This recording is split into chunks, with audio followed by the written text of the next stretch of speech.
and welcome to another episode of The Grindbin. I'm Mike Wood. I'm Chris Mann. Today we're going to be talking about 1974's Savage Sisters. The first and not the last time you will see a dildo drill in the show. Hey, Bobby, I got the money. Yeah, I made the tea. But you're a hooker. Get that goddamn thing out of your mouth. Spooky got no real coach. Hello, pizza man. We're gonna play a little game, baby. I just love fun and games.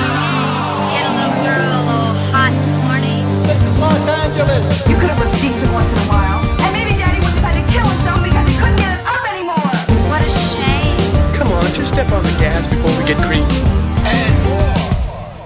We're going to start out with a little bit of grind business before we get into the movie today, Chris. First of all, this movie is a listener request from our good friend and contributor and donor to the show, Sean Thompson. Sean over at looserounds.com. You can check out his website. He is a great friend of the show. He's been with us pretty much since the beginning, I think. Ever since Bobby first started the van.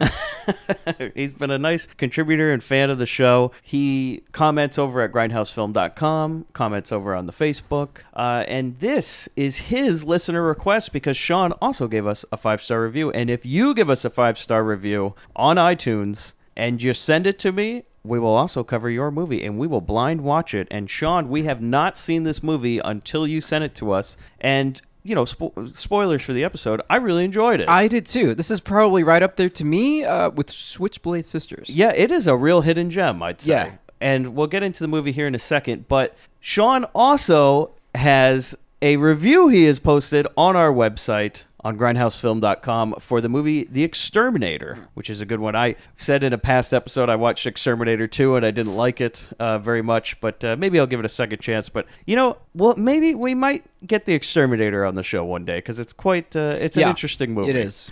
But Sean is a great friend to the show, and he has also donated to the show, which is a huge, huge help to us. Yeah. Thank you so much, Sean. Right. This show is free for everybody, and it will always be free. Yeah.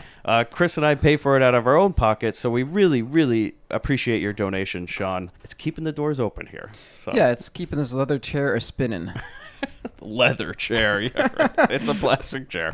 Not mine. I don't know how you got in the Grindbin Studios, but I sat down in a leather chair. I don't know who it belonged to before me. Oh, but well. it vibrates and massages. How it got into my house, I'm not sure. So. But I'd like to say a little bit more grind business over on grindhousefilm.com. We now have a few contributors. And the first review from a contributor went up this past week. You might have saw it on our Twitter and our Facebook. Our good friend, Chuck Rodriguez, fan of the show, listener of the show, and now contributor to the show, has written his review and some interesting history on the Christmas classic. Oh, yes. It's got a long, interesting history wrought with controversy, if you will. Which is Silent Night, Deadly Night, the first one. And there might be a review for the second one he has coming up soon. Yeah. Chuck, you can check out his stuff on the show, but Chris, why don't we let him give a little introduction himself? Chuck, take it away. Hello, Grindbin listeners. My name is Chuck Rodriguez, and it is my pleasure and privilege to be given the opportunity to contribute to this great show in a small way by occasionally posting reviews to the website. I have been a fan of movies since I was a kid, as long as I can remember. Every chance I've gotten since then, I've always picked up any book or any way I've studied the history of films. I just find that the history of Hollywood and even, you know, any movie in general, movie making process I find extremely fascinating. And my range of films go from anywhere from owning and seeing every film that's ever won the Academy Award for Best Picture to grinding classics like Night Patrol, he said, with tongue planted firmly in cheek. However, I've always had a fascination with the exploitation and horror genres of films. I'm not sure what it is, but I remember being exposed to horror films as a kid early on and being just fascinated with being scared. And then as I got older, learning about the exploitation film, the period between the 70s and 80s, the grindhouses, the drive-in theaters, all these films I find totally fascinating. It's just something that just really appeals to me, and that's why it drew me to this website and this show in the first place. So I'm looking forward to sharing my thoughts and opinions on some classics and, you know, some not-so-classic films here in the future. But for the time being, you can go on to the site and check out my first post on 1984's controversial holiday slasher film, Silent Night, Deadly Night, I'll talk about its history, its why it was protested against, how much Siskel and Ebert really loved this film, and what, in my opinion, it was really about. Not so much about Santa Claus being a slasher, but maybe even the more psychological layers than you'd expect in a film like this. So once again, I want to thank the guys at the Grindbin podcast for giving me this opportunity to help contribute and for letting me share my love of these films, great and not so great, with them and all of you. And I hope you enjoy it. Thank you very much. Bobby, start the van. Thank you, Chuck. You can go out and check out his film review there on grindhousefilm.com. So we're getting into the movie today. It is a listener request. And again, if you want to have your movie on listener request for Grindbin, which is all December, we're going to be covering. The rest of this month, we will have listener requests. That's right. And actually, in January, we're going to have a movie that somebody physically mailed me. We have a listener, Sean Bateman there on Twitter, who actually physically mailed us a movie, and we will definitely be covering that, Sean, in the first week of January, I believe. First week of January, I think, or second week. Thank you, Sean. You're so kind. If you want to get in touch with us, was it grindbin@gmail.com? I think so. Because that thing's collecting dust. Oh, what, the DVDs? Well, it was in the middle of Blairvember, so. And then I promised everybody we'd do their listener requests this month. So. That's true. And just so everyone knows, it is, you could say it's a coincidence or not that Sean donated and his movies are being covered right now, or not. Oh, the current Sean. This Sean for Savage Sisters. No. It has nothing to do with Sean giving us a donation for the show. However, we'd like to say the Grindbin can be bought. Mm-hmm. Bastions of integrity, we are not. No. You don't have to donate money into this show in order to get your movie reviewed on this show. It doesn't hurt, but What are your chances?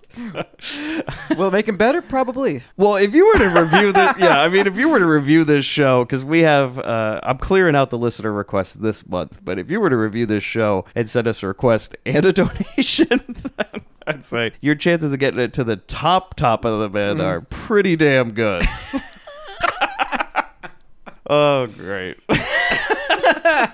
So Sean didn't leave us a voicemail about Savage Sisters, but he did write me an email, and I'm going to read a few comments he has about why he picked this movie, Chris. Thanks for letting me pick this week's movie. I think Savage Sisters is a pretty good film for its type. It's a lot of fun and has a lot going for it. I saw this one when I was a kid on one of the cable movie channels and have always liked it. The story is set in some revolutionary country that I think is supposed to be South America, but with an indigenous population that looks suspiciously like they are from the Philippines. This makes Sid Haig's vaguely South American bandito hilariously out of place. Philippine film mainstay actors like the awesome Vic Diaz is in it, of course, as well as John Ashley. Ashley plays my favorite character in the film, a triple-dealing smuggler/sex machine. Of the sisters, Gloria Hendry was the standout for me. One scene to note is the torture scene near the beginning, where Hendry is trying to get a confession from a rapist. All in all, the movie has action, some laughs, and something like a real story with a lot of recognizable faces from the era, and I think it's a blast. So, Sean... Agreed. We totally agree with you. It's not like that pick our good friend David had with Lunch Wagon.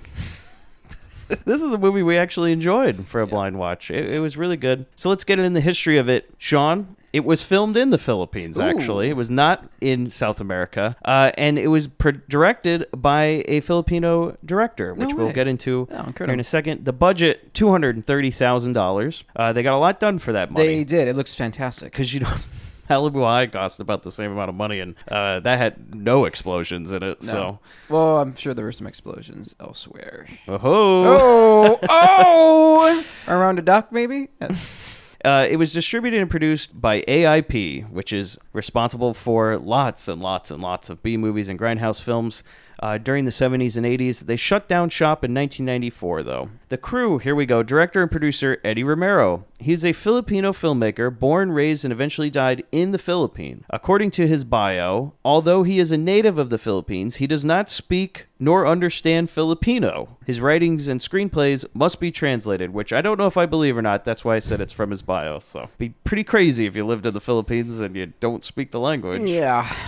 But apparently his parents were diplomats of some sort, so they were living around the world at different points. But he was a filmmaker. He went to school in the Philippines and made movies there, and that's why this movie is based there. And it has a lot of Filipino actors. And almost all of the 65 movies he directed, and he wrote 47 of them, were Filipino movies. Oh, that's practical. But during the 70s, he had a brief foray into American grindhouse movies. This is one of them, as well as another movie we're going to cover at some point. Beautiful. Which is Black Mama, White Mama, which has Sid Haig in it, who's in this movie, and Pam Grier. He made that movie 1 year before this one. Wow. He has quite a few exploitation movies, lots of them good. So check him out. Eddie Romero, great grindhouse director, and if this one's any clue for you, the quality stands up, because Black Mama, White Mama is also one of my favorite grindhouse movies. It's a real good one. It's about Pam Grier and this white prisoner, and they don't like each other, but they get chained to each other and then have to escape an island through a prison break, chained to one another the whole time. That's and they awesome. Can't stand each other. Yeah. So it's a really good dynamic. Yeah. Oh, I can. That's gonna be great. And it's got a list of Grindbin All-Stars inside of it as well. So.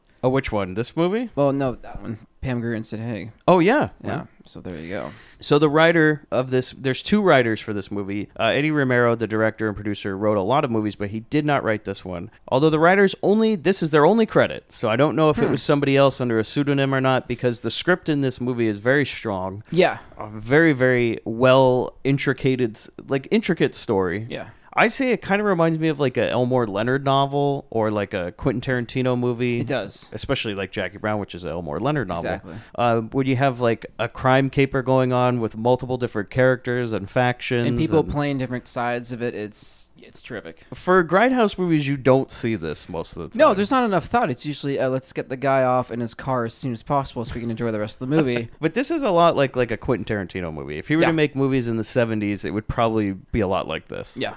It reminded me a lot of I have Jackie Brown, but that's based on other material. But maybe Kill Bill, kind of, in the way that you have all these different factions and different sides, or you could say Reservoir Dogs or Pulp Fiction. A little Pulp Fiction with a briefcase for sure. So the writers Harry Corner and H. Franco Moon, only credits for each. So it's my suspicion that they might be somebody else under a pseudonym. I would expect, because if a script that good, they're not gonna just do one. I would see them going on to do more things. Yeah, I'd be surprised if they weren't actual screenwriters in Hollywood that were kind of lending their talents to this movie and getting paid a little bit, a little bit of that Filipino money. Yeah.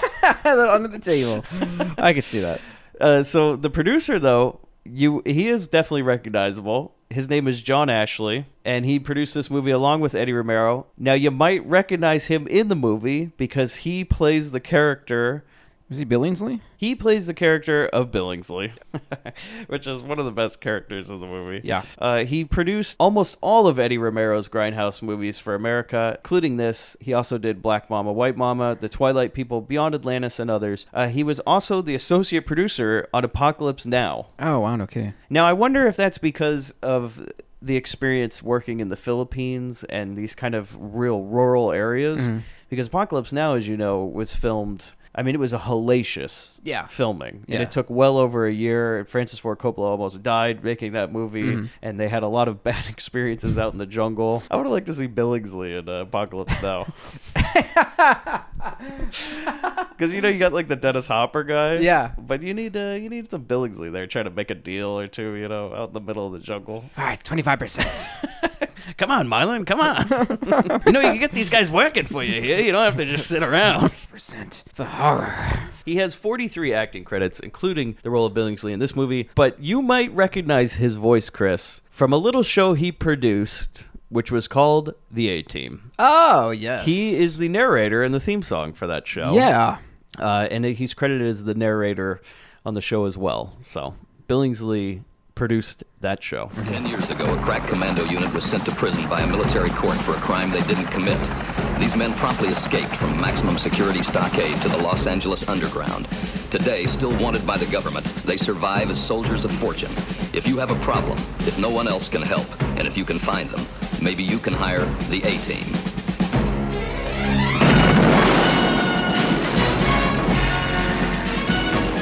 He passed away in 1997. He was only 62 years old. Here's a quote from him about his career. This is a terrible thing to admit, but maybe the key to my success with exploitation films is that I always liked those movies, and I never had any real reason to turn them down.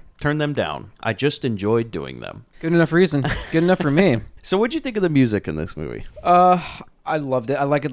It's very reminiscent of a film from this time. A lot of the like it just felt right to me. Oh, well, did you notice that the guy who was credited with the music is just named Bax? Yeah. Okay, well, that's not his real name. I figured as much. That's part of his name.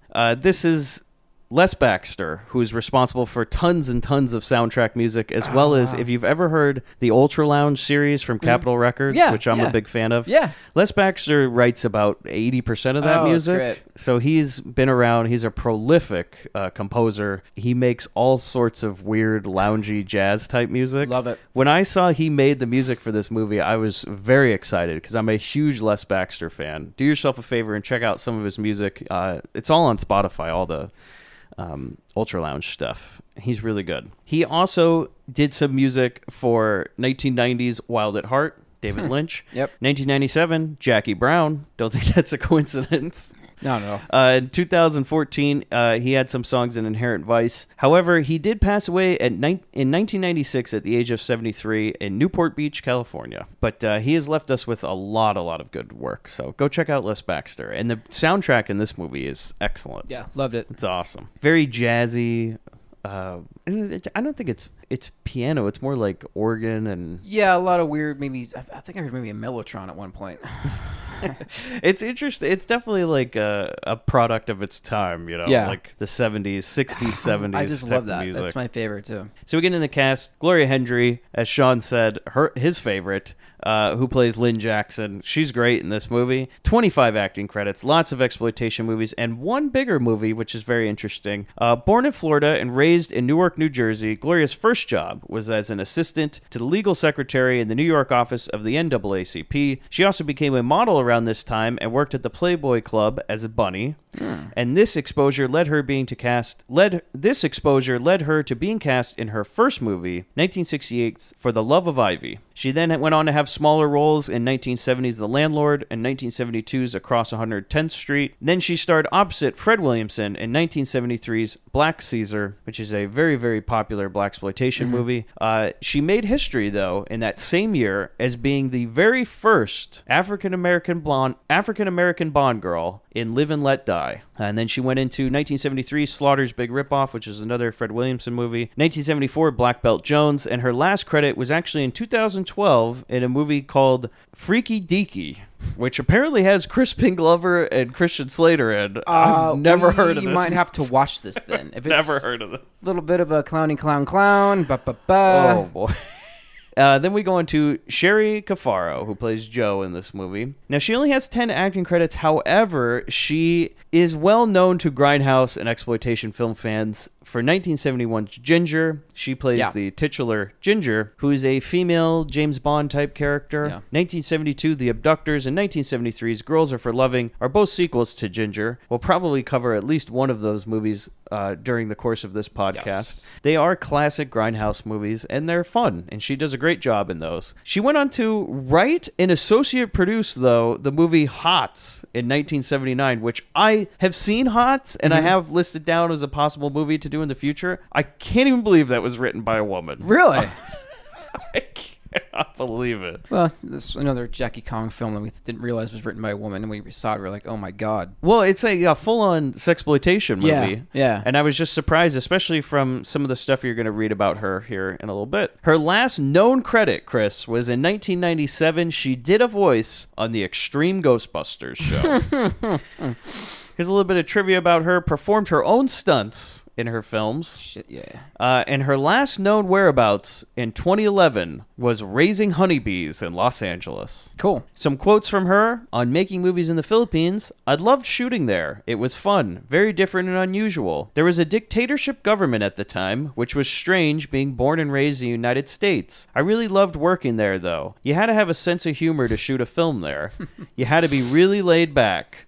It could be as hot as 120 degrees. Oh my God. It was a complete completely different experience shooting in the Philippines, and everyone on set became really closely knit. The other quote from her I have is, I wanted women to love the characters I played in films, so I consciously chose strong female roles. I also performed my own stunts and advocated martial arts for women, which she kicked some guy's ass in this movie. She's a class act all around. I just love her motivation. I thought all three of the girls were great, including Rosanna Ortiz, who plays Mai Ling. Very little is known about her background, believe it or not, but she has over 130 credits on IMDb. Almost all of them are in Filipino movies. She is a prolific Filipino actress. The last thing she did was a short in 2007, but before that, she hadn't acted in anything since 1986. Oh, wow. So she was there for the exploitation era. Yeah.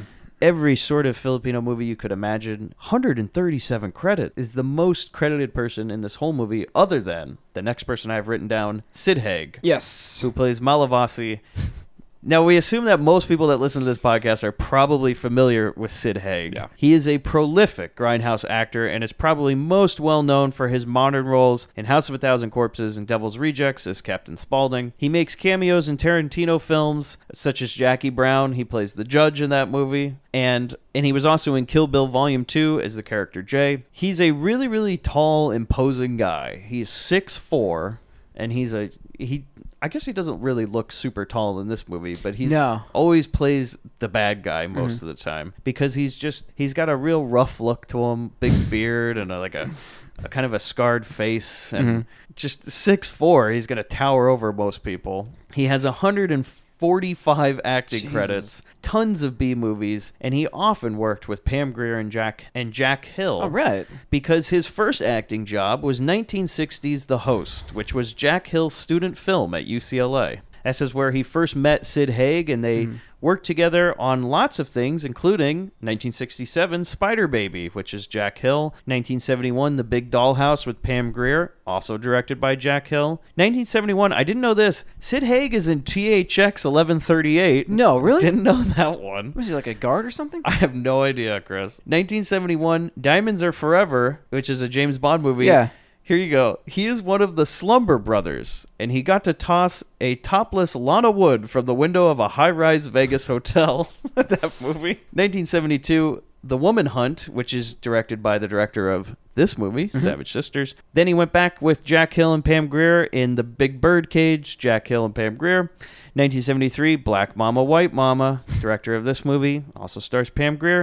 1973, Coffee, Jack Hill and Pam Grier. 1973, Beyond Atlantis, director of this movie. 1974, Foxy Brown, again, Jack Hill, Pam Grier. Yes. He gave up acting, though, in 1992 because he was sick of being typecast as a thug. He's an actual well-trained actor, and he was getting upset about having to play the same bad guys over and over again. And he didn't return to acting until 1997 when Tarantino convinced him to be the judge in Jackie Brown. Yeah. Now, the rumor is that he didn't tell Pam Grier that Sid Haig was going to be in the movie. Oh, wow. And so when she walked onto the set of the courtroom scene and saw him as the judge, she apparently just started laughing like, oh, God. Because him and Pam Grier were in, like, every movie together. Yeah. All of Pam Grier's Grindhouse movies, like, almost every single one of them, Sid Haig stars opposite her as the bad guy. So it was a funny little cameo to have in Jackie Brown. Yeah. Eventually, after that, though, he found better roles and eventually agreed to be in Rob Zombie's House of a Thousand Corpses, which kind of revived his acting career as he still does things today. He has about 10 credits in the works right now, so he's in a ton of stuff. Yeah. And he's actually in his mid-70s, so he's been working steadily. He's like 77 right now. He's not young. Yeah. So this is the point where I usually say, let's take a listen to the trailer. But you know what? Fuck that. The trailer for this movie is 4.5 minutes long. So I don't want to bore you all with it. If you want to see the trailer, go on to grindhousefilm.com and check out the last episode we did where I post the trailer for every new episode. Our last episode was Gas Pump Girls. That's right. And the trailer for Savage Sisters is on that page.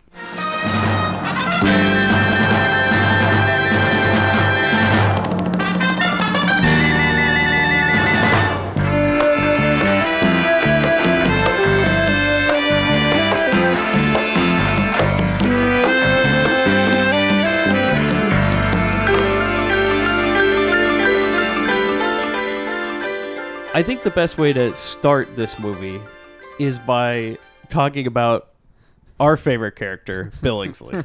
So Billingsley is this guy. We don't know how he got on this island or what his story is. Where he got those longhorns. But we know he's a hustler, Chris. How do we know? He tells us. Well, this movie starts out with us breaking the fourth wall immediately by having Billingsley sitting in some sort of like, I don't know, opium den, like with a woman massaging him and another woman like lighting his pipe. And he looks at us and he says, Billingsley's my name and hustling's my game. You know, there are three things that get most people excited. Sex, politics, and money. You know, I've been hustling on this Banana Republic for the last 10 years, and believe me, if there's a fast buck to be made, old Bill knows where it's at, doesn't he, baby? Like the time that there was a certain $1 million in U.S. currency right on this island. General Balthazar, the self-proclaimed leader of the last regime, he was trying to get the money off the island with the help of a very ambitious Captain Morales. So in this beginning, we have a couple different sides. On one side, we have the ladies. Yeah. So we have Joe and Mai, who are two of the main character ladies. There will be a third, but we haven't been introduced to her yet. And these two ladies are in this prisoner truck being led to this warehouse where somebody is apparently negotiating money for them. We don't really know what it is. Yeah. Whether they're slaves or workers or what have yous. But they go into this warehouse and they don't have anything to do with the other women. It's this ruse so they can get guns and get in camo and get ready for some plan. So the other side of the plan is Joe's boyfriend, Ernesto. He's like a guerrilla fighter. I guess they're hype on the chain. They're trying to. So they're on some island, right, in the Philippines. Yeah. What island? We don't know. Yeah. What nation? We have no idea. Nope. It's native tongue. Who knows? Make it quote, up. Banana Republic. This is a real Night Force scenario where we have no idea where we are. So basically, Ernesto is hanging out in the forest waiting for this bridge to explode because these guys are coming across this bridge. Yeah. This like general has these guys bringing. I guess for some reason there's $1 million US on this island. We don't know how it got there. No. We don't know why it's there, how it got there, or why it's even being gone. Yeah. Like we have no idea. All we know is there's $1 million US on this island and everybody wants a piece. And Ernesto and his people want a piece to start a revolution, apparently. So I'm guessing they're gonna buy weapons or influence or something. I'm saying influence and propaganda. And well, they clearly have weapons because they are able to blow up a bridge, and they have assault weapons. Right. Maybe just not enough. I don't know. And then on the other side, you have a guy he's hired, which is the introduction of Sid Haig, who is... Him and Billingsley are the two craziest characters. Well, not even the craziest characters. Two of the main characters that are interesting. Yeah. Because there are some crazy people that are in this movie that aren't main characters, but one of them doesn't even speak English. The other one kind of barely does. It's more like grunts and growls and groans, almost like a Frankenstein's monster role, if you will. So I would say about Sid Haig's character, it's something you wouldn't see in a movie today. No. Why is that, Chris? Well, maybe an Adam Sandler film on Netflix. Yeah, only about Sandler could get away with this. Or maybe even Mel Brooks, but I don't think Mel would stoop to this level. But he isn't like the most stereotypical, like the poncho and the sombrero. Like the sombrero looks like it was bought from Party City. And So Sid Haig's like a white guy, right? Oh yeah, yeah, yeah. And they're in the Philippines, right? Yeah. But he's somehow playing a bandito. Right. All in the Philippines. What's a bandito doing in the Philippines? Yeah, like you said, with a dime store poncho and like a party store sombrero. Yeah. And he's just walking around going in and out of this accent constantly. Sometimes he'll be real thick, like, hey, gringo. And then other times he'll just be like, yeah, give me the money. It just goes in and out. It depends on how complex the word was that day. So we see he's apparently teamed up with Ernesto, but he doesn't seem like he wants to do much at all. Because Sid Haig is just kind of like wandering around the jungle, and he's like, hey, when are we going to blow up this bridge? He's like, hey, that truck hasn't even showed up yet. He's like, hey, where are those girls? He's like, they'll be here. And he's like, yeah, you know what? I'm bored. So literally, that's what he does. So Sid grabs his partner, who's a fat guy with a eye patch, and he cannot find a belt on this island. Yeah. His pants just keep falling down. I think his gut got credits in the film. This guy barely says anything. He just kind of goes around. He's like, hey, boss, say this, say that. And so they just decide to like blow this popsicle stand. Say, yeah, fuck it. We're not going to do the plan anymore. Also, Sid Haig's carrying like a half-empty bottle of liquor. All the time. Yeah, I love that. And so he just starts going through the jungle, which they're supposed to be hiding in. Just whistling and yelling. He's like, all right, boys, let's go, boys. And they're like running cadence. Yeah. In this jungle. And I like the part. So he's walking out and he finds all those guys. And one of the guys is pissing on a tree. And he's like, come on, we got to go right now. Yeah. And the guy's like still walking backwards. Like, midstream. Yeah, midstream, still trying to piss. And then like zip himself up. And he falls over. And Sid Haig just kind of steps over him and starts laughing. Do you think he picked up him and like shook him to help him out? Just finish him off a bit? Shake him off a little bit. And so then we go back to that warehouse with the girls. Yeah. And we get the introduction of Captain Juan, who is one of the other main characters, one of the main players of this. Captain Juan is like a real go-getter. Yeah. For the what have you island army. Whatever it is that's going on here. Yeah. And so Captain Juan has an assistant. Everybody that's like a major player has an assistant, right? Oh, indeed. Yes. So Captain Juan's assistant is this guy who follows him around with a camera and constantly is taking pictures of everything Juan does. Even like sometimes he'll stop and go get a picture, and then he'll like pose with something, but always just snapping shots. Yeah. For what? Oh, we think I think it's for propaganda, but it's never really disclosed But what exactly. propaganda? Like this island, Chris, Mike, island morale. Every island needs it, all right? Hawaii needs morale. This island, which is only described as a, quote, banana republic, is just like, seriously, there's like maybe 200 people tops that live on this island. That we can see, yeah. The census Everybody always was incomplete. Also, news travels very slow, which bothers me a lot about this island because there are multiple times when like things will happen and then people don't find out for like a good, day. And it's like, really? I mean, everything's like 2 miles apart from each other, and like there's soldiers running around and guards and everything, and nobody finds out shit. Like they'll just find out at the worst moment. It didn't come from higher ups. That's why. No. So Captain Juan, he's got to get his picture in. Breaks into this warehouse, and he takes all the ladies. He takes these ladies that are with Joe and Mai, and he sets up the old firing line. And he just starts shooting women one by one, trying to get information out of them, but they don't give it. No. The pictures guy's getting nice shots. Camera boy, he's getting all the shots as they're shot. And then they put Mai and Joe up on the firing line, and they still won't talk. And Captain Juan's had enough, and he says, "There's more than one way to skin a pussy." Ah, yeah.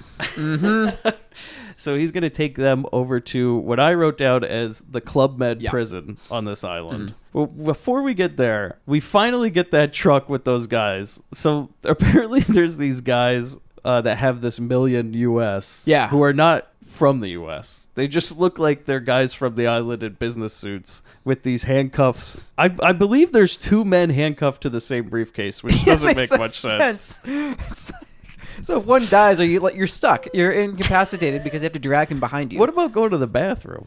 Well, if you're, get a little stage fright, you're in trouble. Yeah. You think one guy stands outside the stall? Or... And when the other guy wipes for you. Yeah.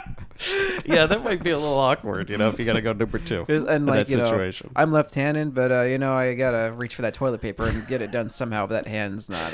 They go hip to hip on the toilets, They both share the same the same toilet seats.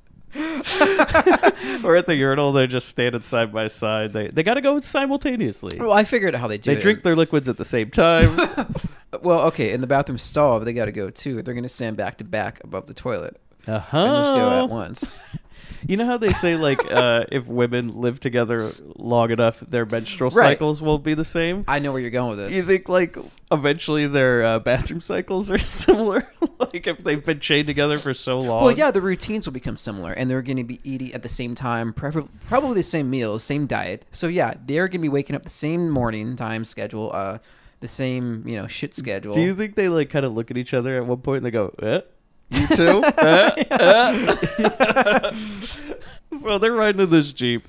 And these guys in the front are like, oh, hey, so there was going to be this attack, but it's all right. Captain Juan took care of it, Yeah. Don't worry, though. Don't worry. We don't know why we're telling you this, to be perfectly honest. It's probably a real bad fucking idea. Yeah. Don't be nervous. Yeah. We're going to get that money off just fine. Just sit back. By the way, this is the bridge that was going to blow up. Yeah. So we'll go over it now. It's fine. It's fine. It's fine. Which, by the way, which makes no sense, is so Captain Juan and his guys went and got the people at that warehouse. Right. But they didn't do shit about the people near the bridge. No. And he keeps asking, he's like, where are your men?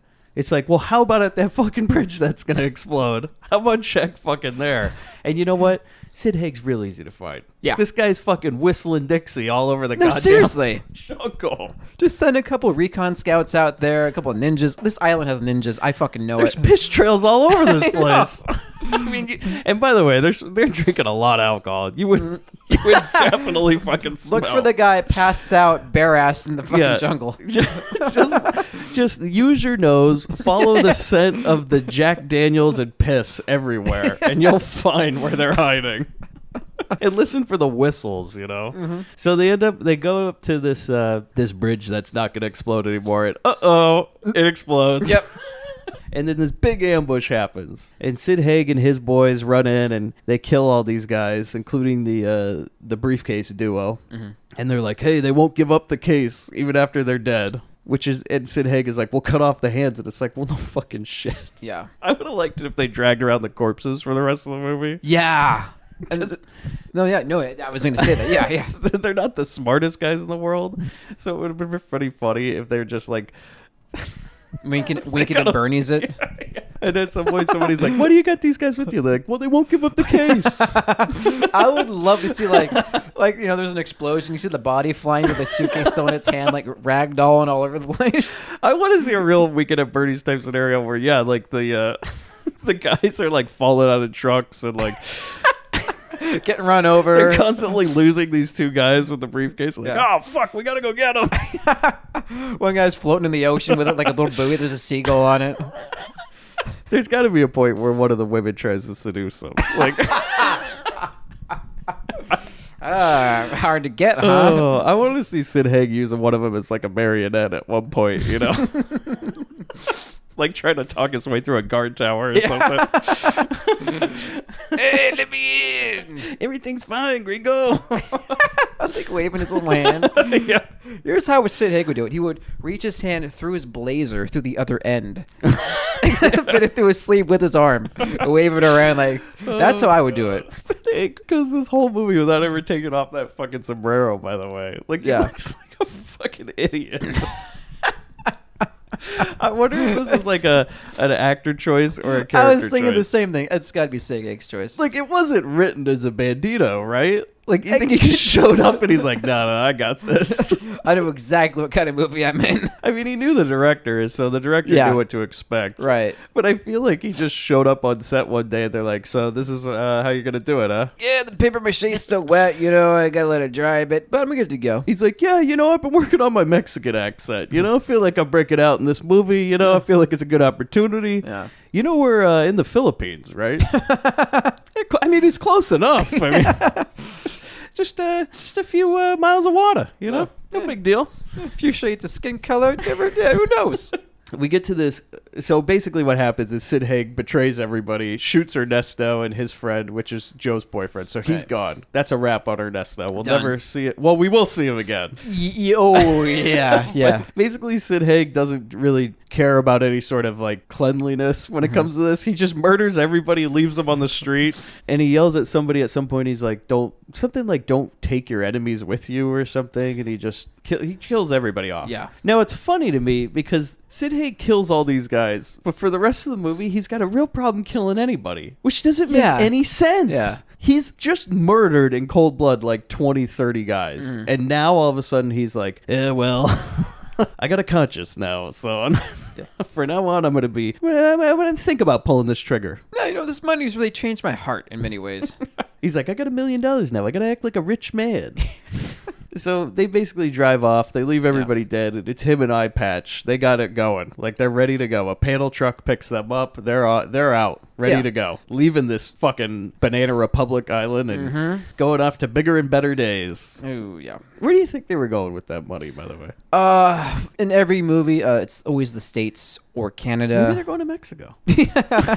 That's why he was dressed as a Bandito. Like, he's getting ready. He's like, no, we're going to Mexico. So I need to start acting like a Mexican. Yeah. You know, I guess when I go to Disney World, I wear my Mickey ears on the plane, you know? Yeah. He's like, we need to blend in with the locals. You wear this eye patch, and I'm going to wear... I only got one sombrero and poncho. Yeah. So we got to blend in. We got to start putting on our acts now. Yeah. So we go to this Club Med prison, right? And that's where I call it this Club Med prison because it's obviously not a real prison. No. Because the scene where they film this, there's like this nice little patio section with a table and an umbrella and everything. I'm like, I wonder if they let the prisoners eat out there. Also, there's one other prisoner we see at this whole prison. Like I said, it's only an island of like 200 people. This is like, you know, what was that Linda Blair joint? What, Night Force? Yeah, Chained Heat. Yeah, it's like a Chained Heat real scenario. Chained Heat scenario. Please tell me there's like the tombs or something. So it is like an island of like 200 people, and for some reason they have this massive complex as like apparently a prison, but it also is like I don't really know what this is. Like some sort of base, military base, whatever it is. I think knowing them, it's going to be like an all-in-one center where, okay, one level is the prison, the next level is the weapons and the explosives. It's got to be, right? Yeah, I mean, you know, we put the explosives beneath the prisoners' level, so if they go off, hey, what's the loss? So basically they take Joe and Mai and they put him in a cell, and they're like, yep, this is where you're going to be. Yeah. And they kind of like discuss, they wonder who betrayed them, and... You know, for a brief moment, they're like, maybe it was Ernesto. And then they're like, we know it's Sid Haig. Yeah. Because they're basically like, well, why did we even, like, work with that guy? Even they're questioning it. Yeah. Even before Sid Haig pulls his shit, Ernesto looks at his friend and he's like, why did we hire this guy again? Also, he's not Mexican because Sid Haig's name is like Calavasi or something like that, right? Yeah, Calavasi. What the What nationality is that? That's for us to ask the audience, but I'm not even going to try. It almost sounds Italian, the way that's ending. You know what I mean? Hey, Calavasi, yeah, you come on to the restaurant. As an Italian, I can tell you got that many vowels in your name, you know? Yeah. It's a little suspicious. Yeah, you're a union delegate, right? So when we're at this prison, we get introduced to the other main character, who's a woman, who is Jackson. Mm-hmm. And Chris, how do we get introduced to Jackson? Oh, well, this is the the gentleman that's in the chair. Oh, yeah. Okay, this gentleman... The, quote, rapist. Yes. That they're, quote, trying to get information out of. Yes, so he is bound to this chair by the neck, the head, the arms, and the legs, buckled in really nice. And there is a string attached to a pulley hung from the ceiling. And this woman, who we're going to be introduced to next... Jackson, yes. She's holding the string, and the string is attached to this gentleman's male anatomy. We don't know how. We don't know if it's like, wrapped around. It's like one of those scenarios of like you're trying to pull a tooth out with the string. You know? Oh, how I wish it were a tooth. So this alleged rapist is telling Jackson, I swear it wasn't me. No, she's like pulling on it, tugging on it. And yeah, because she's like, we want information, and I'm like, information for what? Yeah, what for what? Like the rapist circle of trusts. Like they already know he's a rapist. Yeah.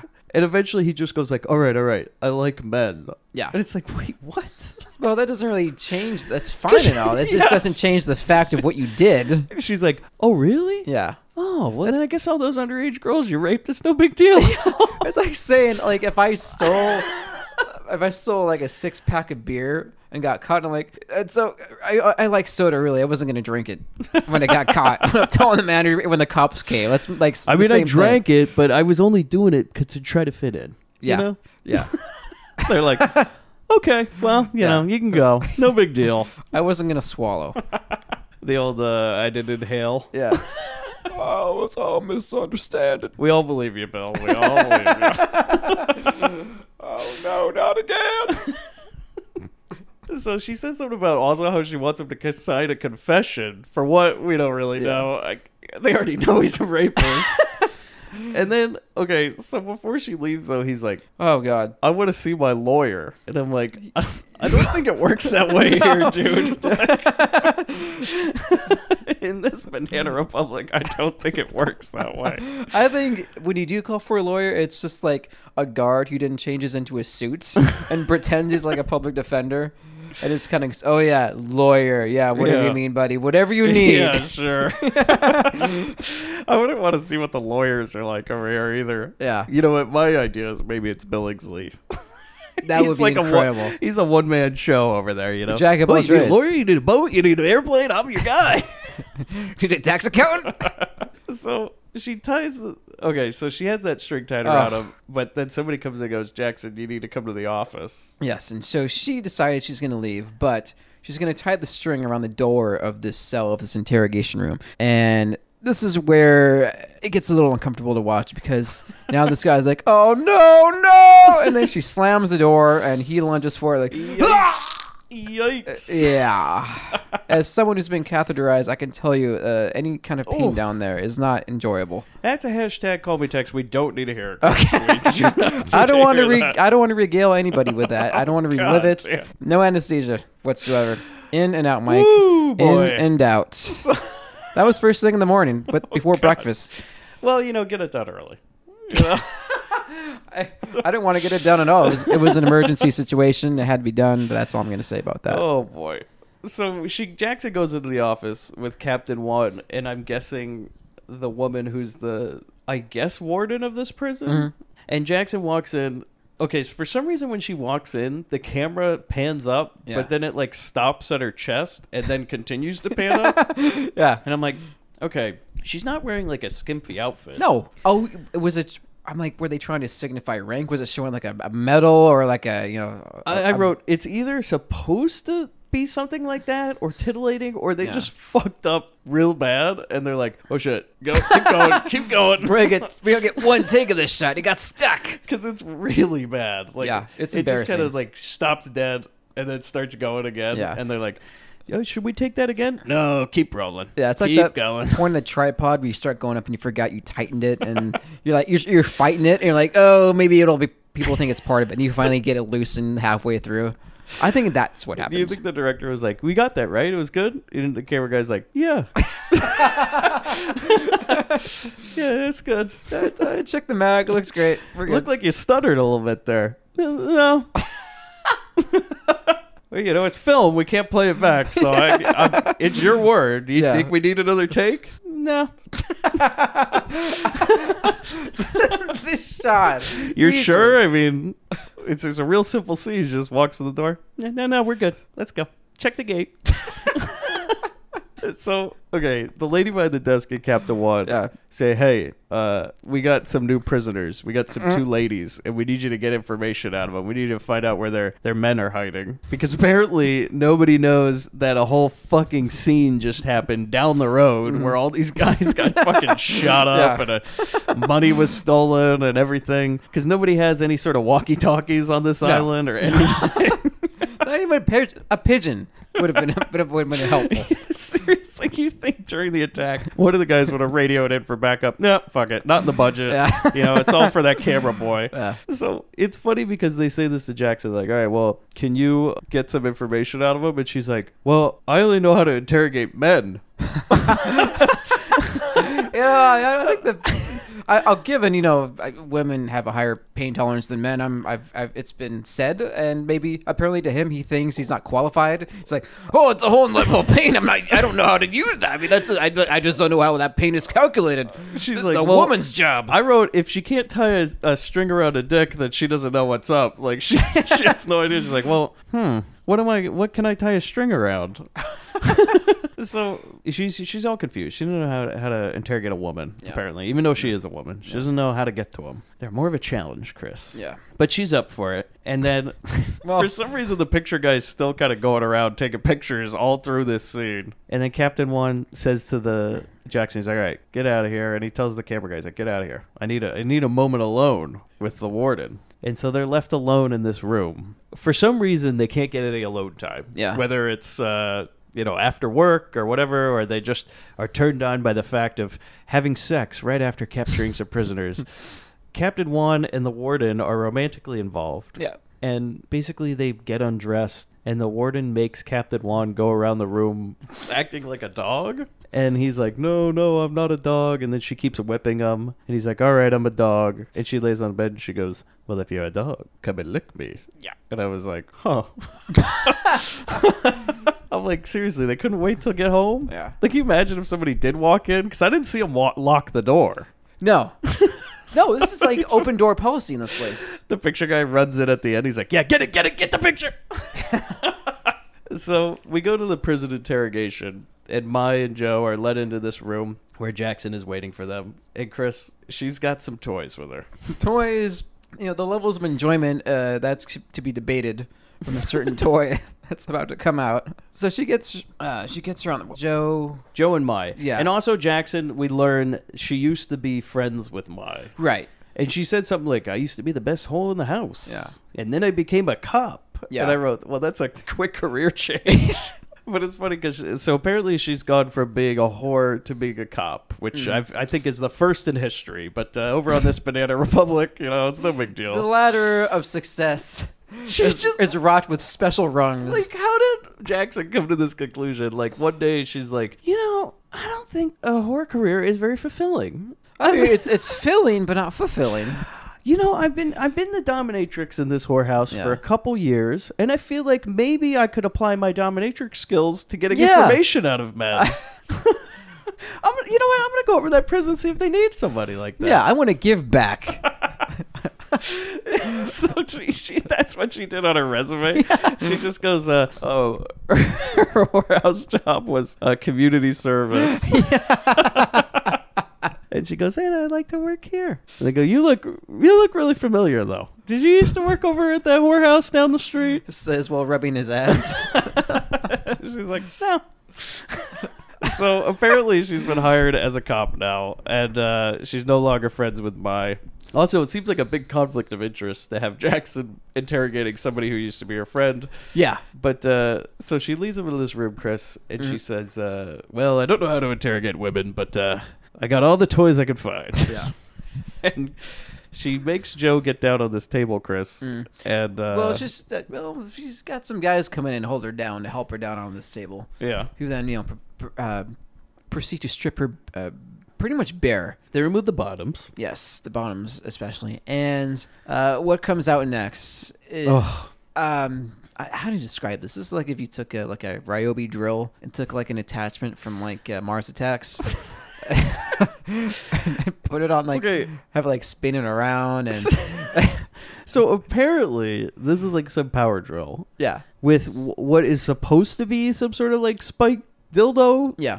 But this is a big dildo. Yeah. Like, this thing is wide. Mm-hmm. Like, it looks like you said, like a Mars Attacks type thing. It's like a good, like, foot width metal cylinder thing with a red top and spikes. This is just a roof vent.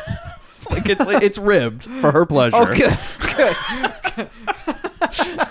God forbid she doesn't enjoy some part of it, Get the ribbed one, We want to show we're compassionate. And you know where this thing's going to go. But at the same time, I'm like, I don't think this is going to fit. Like, this is... Tried it out on somebody beforehand just to make sure. There's no way this thing's going to fit. This thing would kill you before it would even get inside. This is bigger than a baby. Yeah. Like, this is no fucking way. If the baby was this big, it'd be a C-section. You know what I mean? Like, this is just a drill with a bunch of ribs and studs on it. For those wondering, this is... Oh, boy, it's bad. So... Well, Joe is saved because an alarm goes off and the dildo's put on hold for a minute. They put it on standby just so the engine doesn't wear out. Yeah. So we go outside the prison. Nobody's ever radioed in on this fucking Banana Republic. The one time they do, though. They come out and there's all these dead bodies in the back of a truck, and these guys are loading them out. And Captain Juan and the warden are out there, and they're like, "Oh, so you caught these guys?" And they're like, "Yeah, but they still got the money." And then Jackson comes out, and Joe sees Ernesto's dead body. Yeah. and she's all fucking pissed about it. I would have loved if it was the same mannequin from the beginning. Oh yeah, because in the firing squad there was this part where they killed a woman and then they didn't leave the woman in the background. They just got like some department store mannequin and sprayed some ketchup on her and put an outfit on her and just placed her in the back. Yeah. But these are real guys. They just said, "Hey, hold your breath." So they start. Okay, all of a sudden this general shows up, and he's like, "Good work, everybody, except for the fact that you didn't get the money. But let's go ahead and schedule a press conference with quote the media of the world." And I write, I honestly don't think the world media is going to care so much about a bunch of dead revolutionaries on some random fucking island in the middle of the Philippines. But what do I know? You know? I mean, it's still moon landing, but you know. This is our big break. Put Get CNN on the phone. Put us on the map. World media. Yeah, okay. So then the general comes up to Captain Wanda and he's like, "This is our big break. You go find that money from Sid Haig and I'll give you a star." And Captain Wanda's like, "A star?" Like he's some sort of kindergartner, you know, and he's getting the star for the day. He's like, "No." And before he goes, the general's like about to get back in his limo. He goes, "General, before you go, can I get a picture?" And he like grabs him like he's some sort of celebrity, you know, yeah, like somebody's the celebrity selfie where you get way too close, which I did with Danzig once, but that's another story. Yeah, we've seen a picture of some guy with Danzig where he put his arm around him, and we were just laughing about it. Like, I don't think he would have liked that. Probably not. Because I think it's the same type of scenario. Because this guy just grabs the general by his shoulder and pulls him close, and he's like, "Yeah." It's like, "Oh, hey, Danzig, I want a photo with you." It just like I can see the same thing. He like grabs Danzig by the neck and takes a picture, and afterwards he just pushes him up and goes, "What the fuck?" Probably. Oh, so Captain One gets his photo for what we don't know. Mm-hmm. It's going to be in the local paper. Captain sees the general. It's like, and? He's going to get it framed, you know. "This is the day I met the general. One of many days that I've met the general." We go to, Chris, a press conference. Yep. So for some reason, we cut to literally the most useless scene in this movie, which is all of these like random press pool people from all sorts of countries are somehow on this island, but we just see the inside of like a room. Like this looks like some room, obviously in that complex. Yeah. And there's just cameras and everything, lights and people running around going like, "Rah, rah, rah, rah, rah." We don't know what's going on. And then they just sit Joe in a chair. And the press starts asking her questions. I'm like, what the fuck is going on? Yeah, like how are these celebrities now? Like who even knows who this lady is? Yeah. Your press conference is just you're gonna put one of the prisoners in front of the cameras and they're like, "Who are you? What do we know?" Like, what the fuck is this? And what happens? Nothing. Nothing happens. We just cut. So we go to a shower. And like Joe and Mai are back in the prison. And then Joe just breaks down crying in the shower. She gets mad and for some reason starts lightly strangling a guard. Like she's just kind of like... She does that stage acting where she just kind of doesn't even grab her by the neck. The hands aren't even like around completely. Like, "You son of a bitch." Yeah. A real Linda Blair method acting situation. And the lady's like, "No." Then basically they get led back to their cell and they say, "Well, it's definitely Sid Haig because he's the only one who wasn't dead out there." And apparently, by the way, they both vouched for him. Yeah. Which I was like, okay. Yeah, like, okay. And this is when I broke down, Chris, because I said, okay, you both vouched for some fucking white guy dressed like he just got back from Tijuana after a weekend bender and his assistant with an eye patch that can't even afford a fucking belt, and you guys are going to trust them with $1 million on the line? This is your fault. You deserve to be in fucking jail. Your boyfriend deserves to be dead, and you're a fucking idiot. Thank you. Like, how did you expect this to end? We heard a lot of bad things about him, but I think he's going to turn a corner. Mm-hmm. No.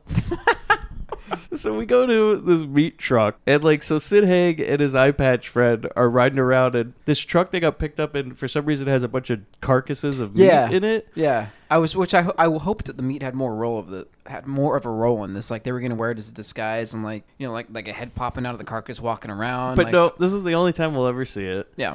And so they get to this airstrip, and like, okay, so this is when we see Billingsley not breaking the fourth wall and talking to us, but he's like, he runs up to Sid Haig, he's like, hey, I got you, me and my boy Punjab over here, got you a plane. Okay, Chris, explain to me who Punjab is. Punjab is the most stereotypical, Indian Nepal-looking guy that you can find. And I said he almost looks like he's dressed like the Chiquita Banana lady. Like he's got like that type of headgear on.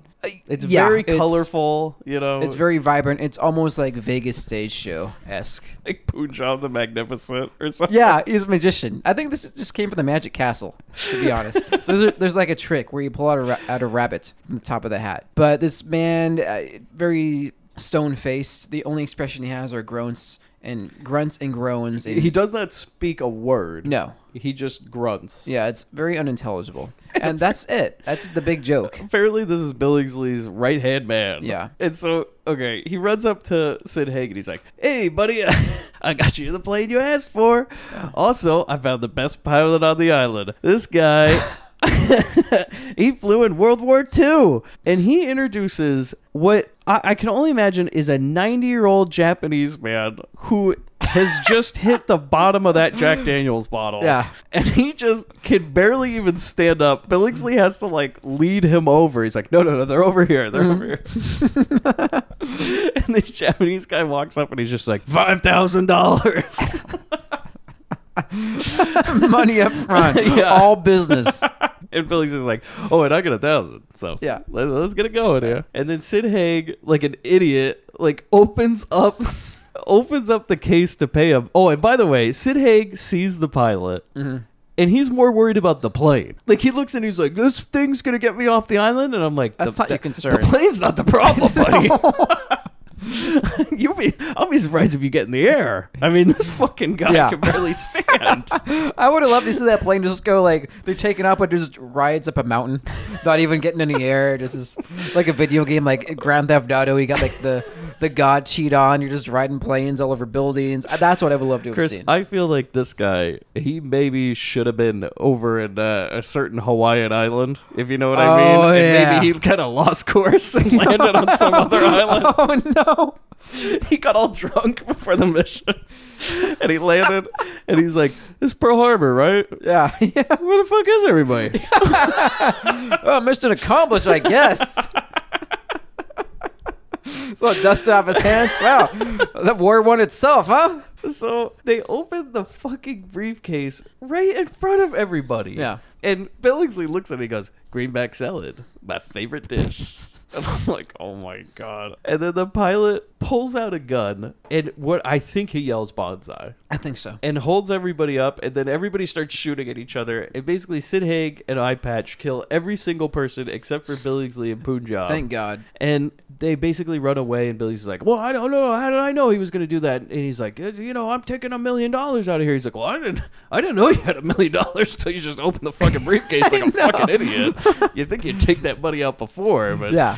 Or at least conceal it under the poncho, maybe? Like, have some spare on hand just to say, like, people put cash in their sock or whatnot. Yeah, you think he'd be like, all right, well, we got to pay for the thing. On that long ride over, he was more worried about lighting his fucking cigarette in that meat truck than getting that money out of there. Yeah, like, stick like 50 in the sombrero and another 25 in the poncho and the rest, like, a small amount in the briefcase, just in case. But no, then they just... So... Billingsley says like, oh, well, I'll get you a boat. I'll get you whatever you need. And he's like, no, I'm going to get my own boat, and then leaves. And for some reason, I write why he leaves Billingsley and Punjab alive. Yeah. It's like, don't you think he would just shoot him anyways? He just killed all these other people. Like, you might as well just get rid of a loose end. But no, he leaves them alive. And Billingsley, like, walks over to this convertible where Punjab is. And he's like, well, we're going to go steal that $1 million.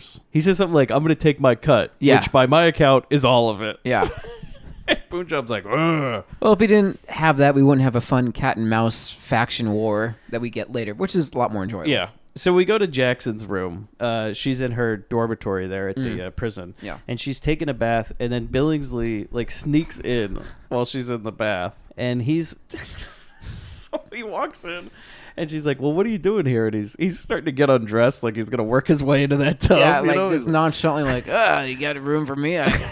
I just want some hot water on me right now. I've had a heck of a day, and all I could use is some hot water, presumably in that tub. Yeah. And she's like, did you come all the way here for that? And he's like, well, so there's this $1 million. And I was thinking, if you broke those two ladies out of jail, we could find out where Sid Haig's going. And I write, why? Why do you need them? They don't know where he's fucking going. Billingsley, you're the one who knows where he's going. He just said to you, I want to go get a boat. Yeah. Now, how many fucking docks do you think there are on this fucking Banana Republic, Chris? 2, 3 tops? Yeah. And how big is this island? Just fucking drive, man. You're in that convertible. Follow the truck. I could probably sprint from one end to the other in like 20 minutes. By the way, if you're going to get a boat, it seems like Billingsley might be the guy to call, you know? Yeah. Also, nobody ever picks up the fucking phone because Billingsley could easily call one of the docks and be like, hey, if Sid Haig tries to go over there and buy a boat, let him buy it, but call me and I'll give you a cool $50,000. Yeah. You know, like just make a deal or something. Yeah. But apparently they need them to go look for Sid Haig. Mm-hmm. And so basically Jackson's like, yeah, sounds like a good idea. Let's go break him out. Like with nothing needed. She's like, fuck it. I'm going to quit. Mm-hmm. I don't like this. You know, wasn't me. This is the new me. So we cut to, though, the prison office, and the general and the warden now have a sex scene. Because the general comes over and he pulls his, as I'll forever be known, the Trump. He grabs her right by the puss. Which now we've seen in 2 movies, it's worked in 1. So 50% of the time this worked. It's the general just puts his hand right up her skirt and she's like, whoa, general. And he's like, come on over. Yeah. And also he's taken off his shirt. And I was hoping you were going to mention this. What does he have, Chris? He's got some medals on the undershirt too, which I was like, ha! I get a little laugh, a little one. Oh, so basically Jackson breaks the prisoners out, and then the warden and the general come out, and there's this giant gunfight because they're like, wait, Jackson, what are you doing? And then they just start shooting each other, and Jackson just kills, like they kill the warden and the general. Mm-hmm. So that's a wrap on them. Yeah. They kill a bunch of people, and then Billingsley like comes in with some sort of Jeep with a machine gun attached to it, and they all just drive out, and they break out of this prison, no big deal. Yeah, done. She's like out processing, and they're like, what? Jackson, what is this? Well, I think, why would they question it? It's out processing. She said it. Why are they going nuts? Yeah, she's like, fuck you. Yeah. Shoots everybody up. Then we go the next day, I guess, because, like, again, word travels slow in this island. Yeah. So they're apparently at, like, Billingsley's house. And like Punjab's like painting a Jeep and Billingsley's just running around. Okay, and I wrote either with the shortest shorts alive or just a long white shirt in his underwear. Yeah, because there's something peeking out of there. It's very upsetting. Yeah. Like, it's like, why wear the shirt at all? Oh, God. I know. It's like, Billingsley, Jesus Christ, man. Like, there's no need for the shirt at this point. You could just see balls coming out the bottom. Like, it's just, it's very unsettling. Yeah. And so the ladies are now talking. And Joe says something about how she doesn't want any of the money and she just wants Sid Haig dead. She even says something like, she's like, well, there's no point in getting the money because the IRS will just take it from me. And it's like, well, with that thing, it's like, why have a job at all? Yeah. Like, yeah. Like with that mentality, it's like, well, if I'm going to make money, you got to pay taxes for it. Then what the fuck's the point? You know? I could be a waiter and make this money, but I just got to give it all back anyways. Also, it's cash. Yeah. So, like, and why would you go to the States with it? Right. Also, why would you report it? You didn't make the money in the States. Yeah. You made the money on the island. Like, whoever made this did not have a clear idea. She asked for a 1099 once she gets like, is she going to go to Jackson and just be like, can you please fill this out? Oh, God. I need to declare this revolutionary fund money. It doesn't make any sense. No. It goes to the IRS. What is she? It's like, are you a citizen even? Like, what are you doing? Yeah. Like, where are you?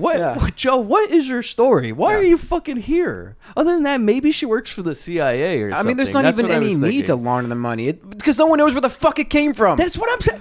She's not even in the U.S. Thank you. They're in the Philippines. Yeah. If anything, you got to pay the Philippines. Like, Jesus Christ. So, basically, they just are like, all right, well, we'll use it for the revolution. Just in general. Well, this is going to the Salvation Army revolution, Let's just kill Sid Haig for fun, right? Well, I think Jackson's like, well, no, I'm getting that sweet, sweet cash. And Molly's like, well, I'm going to use mine for the revolution. Yeah. What revolution? I don't know. They've already killed the general, so I think they're pretty far along with that revolution. I think it's kind of done. Just get Billingsley with that truck. Just go mow down the rest of the guys. I mean, how many are left? I mean, the head of the snake is gone. Captain One is not really a threat. Like, just take that fucker out. And so basically, like, well, but we can't trust Billingsley because, I mean, I don't trust the man that runs around with his dick hanging out under his shirt. I mean, look at him. They even say at one point, look at this fucking guy. Was he wearing, like, high boots, too? Because I don't remember. If he was. I swear to God, he was high boots, a white shirt, and undies, and just running around. It's like a George Michael video. I swear to God, at one point they go, I don't trust him. I mean, look at him. They're like, where the fuck Billingsley even come from? Yeah. Like, if anybody's a criminal that has run to this island, it's Billingsley. Definitely don't trust this motherfucker. But what is his story? Why is he here? Why can he not afford shorts? I mean, what is going on? I'd rather not know. I love the mystique of him just being there. And that car with the Longhorns. Oh, God. Beautiful. So this is great because they say, like, all right, well, we're going to give Billingsley a, quote, test. All right, so... This test... This litmus test, if you will. So we go to Billingsley's room, and he's just sitting there doing push-ups. Yeah. And he's like, 55, 56. Well, he's like in like the tens before they come in. And then when they come in, he's like, 51, 52, 53. It's a real Anchorman scenario, Yeah. And so Joe walks in, and Billingsley's, by the way, just doing this in underwear. So he's lost the shirt at this point. And also different colored underwear. So he had to change to get into his push-up gear. Is he like some leopard skin thing? Yeah, he's wearing these little, Playboy panties or whatever he's got on, Yeah, calendar model. Yeah. He's got his Speedo out. He's going to go for a little dip afterwards. Because, by the way, Billingsley lives in, like, an amazing house on this cliff and all this. And so Joe is like, oh, hey, Billingsley, how you doing? And then she's just, like, kind of petting him while he's still doing all these push-ups. And she's like, so we're going to betray those other girls, right? And he's like, yeah, whatever you say, baby. Just the three of us. You, me, and the money. Yeah, and what I'm assuming is a sex scene because we cut and like they're both getting dressed and she's like, all right, so it's just you and me, right? Yeah, you, me, and the money. And each time before that, he like crawls to the window and just looks around. Yeah. Like, what's he looking for? Okay, but this is the best part. So Joe goes out to the other two and she's like, yeah, he's a scumbag, all right. He said it'd just be me, him, and the money. So there, the test is done. Thank you. So why do we have to administer it 2 more times is the question. Okay. There's the sample, and then there's the scientific method is being applied here. Sex with him. Yeah. She fucked Billingsley. Yeah. And then the sample and the control, there's no need. Then it's Jackson's turn. So Billingsley, by the way, is back to doing push-ups. Yeah. And Joe walks in, or Jackson walks in now, runs the exact same scam. Yeah. I mean, to the fucking T. No red flags are raised by Billingsley, which I love. He's just like, oh, yeah, yeah, let's do it. Yeah. So let's make this deal. Literally the same scene happens with Joe. Yeah. As with Jackson. He fucks Jackson, and then they're getting dressed again. And he's like, yeah, you, me, and the money, baby. Cut to my leg walking in the room. Billingsley's doing the push-up routine again, and literally same scene happens again. Yeah. Billingsley, now here's what I wrote, Chris. He's either suspicious, or he's either a fucking idiot, or he totally knows what's going on. He's like, well, I mean, I'll just use this part to my benefit. I mean... That's tough to say. I'm going to say he's an idiot. Because of the things this guy lets slip by. I mean, well, look at the way he's dressed. And, I also wrote, how many times does he need to work out? Because you would think the actions we don't see are quite the workout at this point. Mike, he does P90X. He's a virile man, by the way. 3 in a row. Like the virility is through the roof. I mean, he had sex with 3 women, like, in the course of an hour. Yeah. Like, the sun has not changed the course in the sky. You know what I all mean? you need is 10, 15 minutes to reboot, and you're good to go. Like, Billingsley walks out and he goes, so what are we getting for lunch, ladies? Boy, what a morning. Yeah, I'll tell you. The rooster is up and cawing. Well, so, okay. Apparently it is the next morning in this next scene. Yeah, I didn't get that. There wasn't really any So kind of Billingsley, transition. he blew his load for the night. And he's like, ladies, I got to tell you, I'm a little tired. Maybe we could do our plan tomorrow. You brought it out of me. Yeah, it's like a real cheerleaders type scenario. They fucked him out. That's what they should have done. They should have fucked him out. Billingsley couldn't even carry on. He's like, yeah. He tries to drive and just crashes. But instead, it's like the next day, and Billingsley comes outside of the Jeep. He's all clapping his hands. He's like, well, I had a great day. Come on, let's go. He's like, all right, ladies, let's go. Up and at him. And then they point the gun at him like, well, we know what's up. And he's like, oh, damn, you mean you just didn't want to have sex with me? And so, okay, so they say they're going to tie him up, and they do. They tie him and Punjab up to a tree. And then Billingsley says one of the weirdest lines ever is Joe says something about, she's like, you look good tied up. And Billingsley said, and I quote, Chris, I used to think I'd let all of you pee in my face to see where it came from, but hell, not anymore. I wrote, what? And the girls don't really acknowledge us and just drive off. Yeah. I mean, how do you acknowledge a thing like that? Yeah. So they go to this plane. Well, by peeing in his face, naturally, to see if he sees where it comes from. They thought about it, but she's like, nah, that's what he wanted. Yeah. So they go to this plane. Okay, they go to the plane, which had the massacre, like, I guess, like, what, 3 days ago at this point? By the way, it's been like 2 days, and they're not worried at all about Sid Haig getting off that island. You think if he wanted a fucking boat, he might be gone already. For all we know, Chris, he's already long gone at this point because they got to go over to Billingsley's house. They got to fuck him. They got to wait till the next day because he's all fucked out. Seriously, how much time has elapsed? I don't know, because then Captain Juan goes to the plane and he sees the dead bodies for the first time. Because again, we're travel slow on this Banana Republic. Yeah. He comes up and he's like, "Oh shit! So what happened here? Everybody got shot and everything." There's still flies swarming around. And then, like, by the way, at this point, Captain Juan doesn't even know the general is dead. Because he's walking around and he's telling the picture boy, he's like, look at this. We found all these dead bodies. We got to tell the general. I'm going to get that star. Take some pictures. I would have loved it if there was like he's like, get a picture with me in this body. And he like lifts the head up. Like a real Full Metal Jackets. I want you to meet my friend. Yeah. So we go to the docks and like, okay, somehow Billingsley has broken out of his restraints. And now he's trying to buy a boat from some guy at the docks. Yeah. But Sid Haig has apparently bought the only boat in town. And I write, again, how many boatsmiths are there? Again, Billingsley, get on the phone. And how do you know there's a phone? Well, he fucking picks one up at the docks. It's like, you couldn't have called from your house yesterday and been like, ladies, maybe a good idea is we should get that boat before Sid Haig goes and buys it. It's common sense. It's like calling ahead to make sure, the department store 20 miles away has what you're looking for. Same principle applies here, if not more dire. So Billingsley calls up Captain Juan, who apparently has a phone now and is within earshot of a phone. And he can be reached. And he says, hey, Captain Juan, I know where the deal's going to go down. I know where that $1 million is. Can I have 25% of it if I tell you? And he's like, okay. And this is what I broke down. I said, where did this money come from? Why the fuck was it even on this island? Yeah. Like, what's going on? Instead, no. We go to the streets outside of some bar, and there's a dead guy sticking out of a trash can. Like, you just see the legs of some guy sticking out of a trash can, and some lady steals his shoes. Yeah. And I was like, well, he doesn't need them. Yeah. So. Also, way to clean up around the streets, Yeah. You murder a guy, you have the common decency to put him in the trash. Just don't leave it there. It's a nice touch, I say. They cleaned up New York in that time. You think that's kind of the law around this island, this Banana Republic? They're like, look, if you're going to murder somebody, have the decency to put them in the can. Yeah. Trash pickups on Wednesday, let's go. Bring out your dead, put it in the trash can, bing, bang, boom. Nice, clean. We won't ask any questions. So then all the girls show up, and they're all like dressed like hookers now.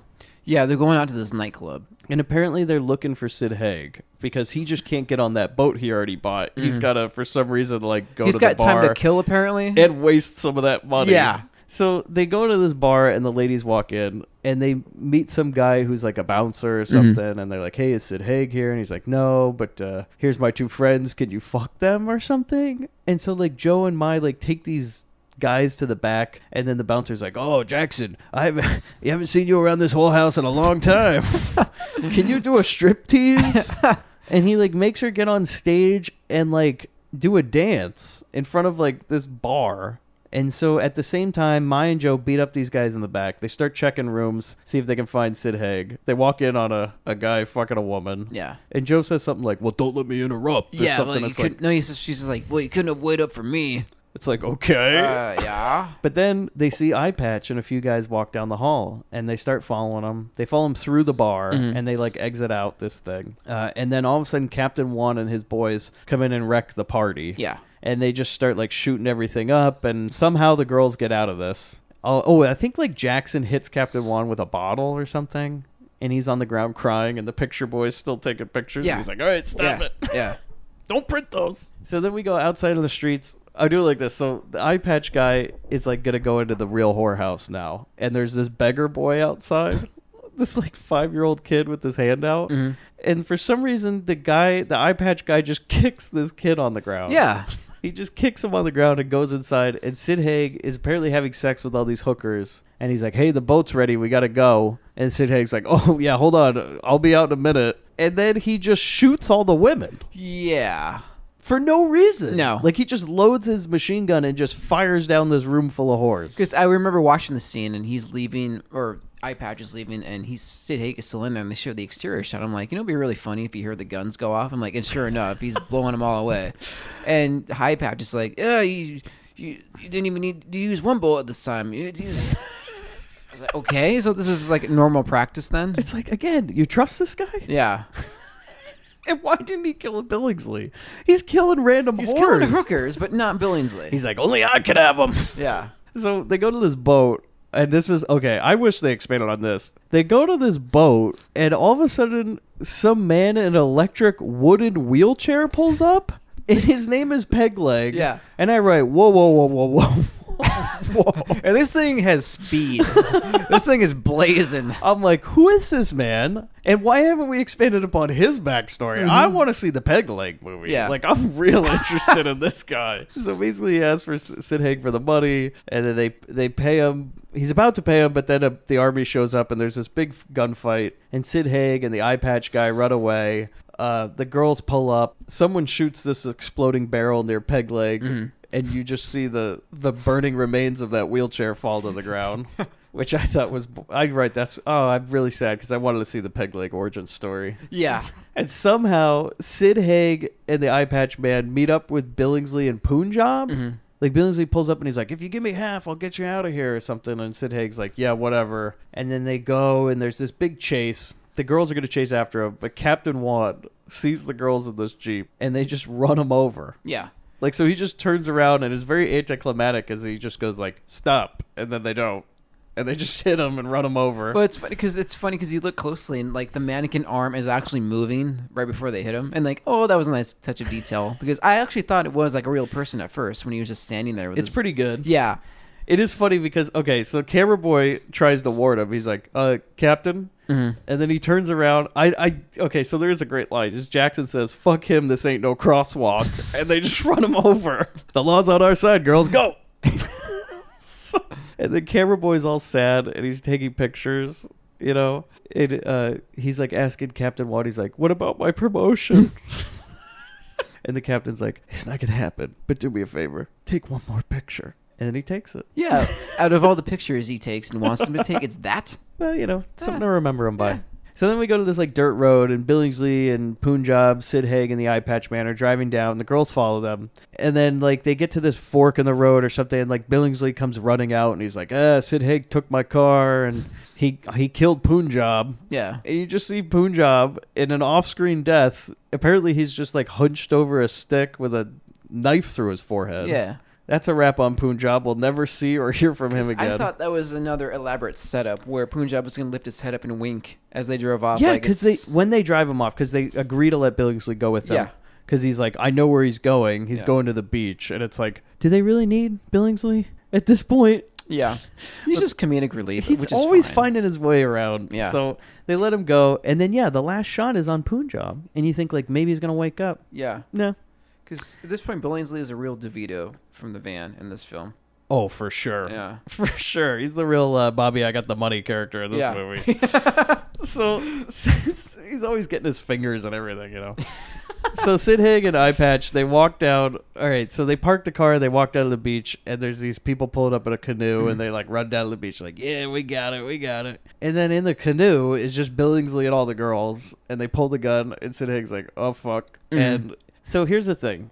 They tell him, like, drop the money, so they do. And they drop their guns. And then Joe tells Sid Haig and the Eye Patch Man to start digging their own graves. And Sid Haig, like, prays to God or something. And I write, I never get this scenario in a movie. If they wanted me to dig my own grave, I would just say no, because I'm going to die anyways. Yeah, and I'm doing all that work for what? Yeah, exactly. I'm like, is it really, like, worth being alive for another 5 minutes? Like, you know, a good hour or two doing some hard manual labor? Where I'm actually going to suffer more after I do it and in an agonizing death. Yeah, like, just shoot me in the rather be head. like, you know what? Fuck you. Fuck this. I'm not digging my own grave. Yeah. If you're going to shoot me, get it over with. Yeah.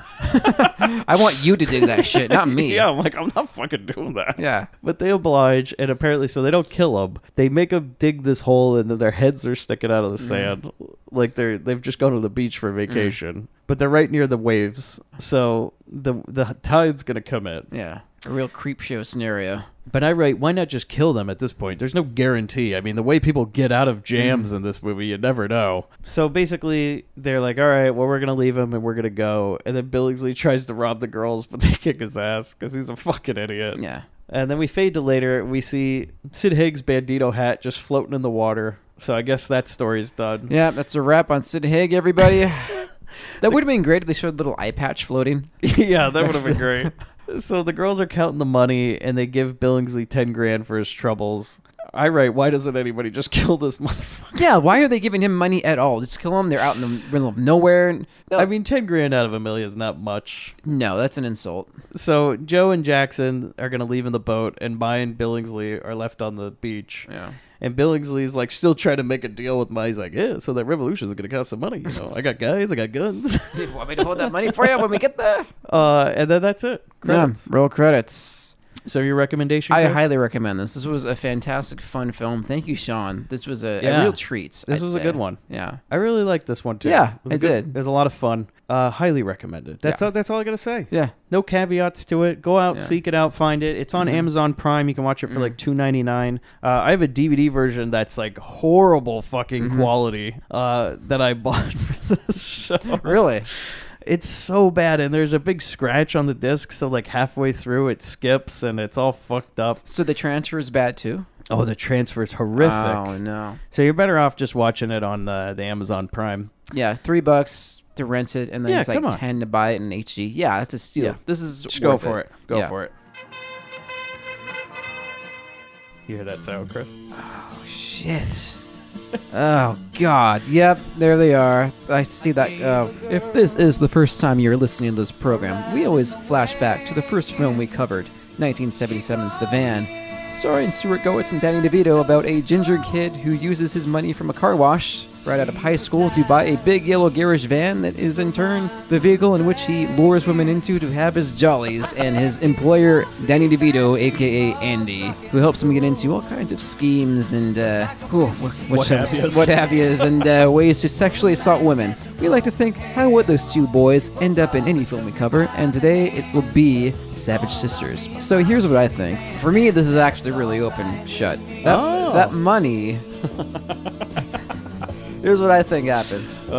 So on the way after, so the DeVito's got the money, but we don't know how much money DeVito had at the end of the van. We just see him come out with that money, and he gets back in and drives. So at the end of the van, Yeah. DeVito pulls up to this drag race, Yeah. and he goes, Bobby, I got the money. But the drag race still starts. Yeah. And DeVito gets in, drives to follow him, and at the end of the money, I'm sorry, at the end of the film, DeVito makes one last appearance. Really doesn't have any lines. It's just kind of there, and he leaves, and that's a wrap on DeVito. What we don't see is DeVito using that money to plan an escape. He wants to start a new life. He's kind of under the gun. He's got some bad people on his tail, and he's running numbers.